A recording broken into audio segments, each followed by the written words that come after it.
जब किसी के जीवन में बुरा वक्त शुरू होता है तो उसके कई कारण होते हैं। शास्त्रानुसार जो मनुष्य इन 5 का बुरा करते हैं या नुकसान पहुंचाने की कोशिश करते हैं, उनके जीवन में उक्त कार्यों को करने से पूर्व ही उनके मन में ऐसा चिंतन शुरू होते ऐसे लोगों का बुरा समय शुरू हो जाता है।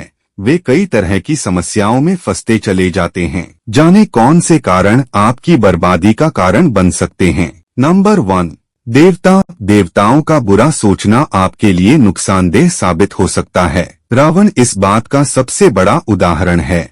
वह हमेशा देवताओं के मार्ग में बाधा पहुंचाता था। उसका घमंड आसमान में था। इसलिए कहा जाता है, कभी स्वयं को ईश्वर से ऊपर नहीं समझना चाहिए और जो ऐसा करता है उसका अंत उसी समय तय हो जाता है।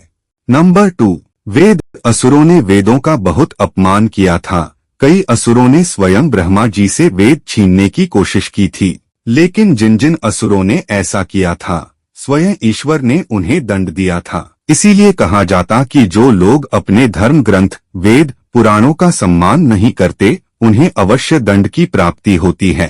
कुछ लोगों का बुरा समय केवल इन 5 के कारण ही शुरू होता है। नंबर 3, गाय का असम्मान करने की वजह से बलासुर का नाश हुआ था। उसने देवताओं की सभी गायों का अपहरण कर उन्हें अत्यधिक पीड़ा पहुंचाने का कार्य किया था। जब देवराज इंद्र को बलासुर की इस हरकत का पता चला तो उन्होंने क्रोध में आकर बलासुर का वध कर दिया।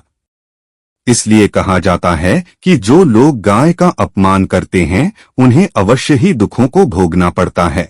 नंबर 4, गुरु दुर्योधन ने ऋषि मैत्रेय का अपमान किया था। एक बार वह धृतराष्ट्र से मिलने आए थे। महल में उनका बहुत आदर सत्कार हुआ। ऋषि मैत्रेय ने दुर्योधन को अधर्म का मार्ग छोड़कर सत्य की राह पर चलने की बात कही, लेकिन दुर्योधन उनकी बात को अनसुना कर गया और उन पर हंसने लगा। दुर्योधन का अंत क्रोधित होकर ऋषि मैत्रेय ने दुर्योधन को युद्ध में मारे जाने का श्राप दे दिया, जो सत्य साबित हुआ।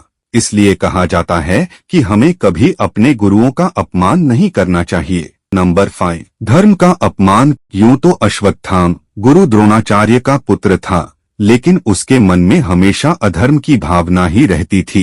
दुर्योधन के साथ मिलकर उसने सदैव अधर्म से संबंधित काम ही किए, जिसका परिणाम उसे पीड़ा और दुख के रूप में मिला। इसलिए प्रयास करें उपरोक्त 5 के अलावा किसी अन्य के बारे में न तो बुरा सोचे और नहीं करें।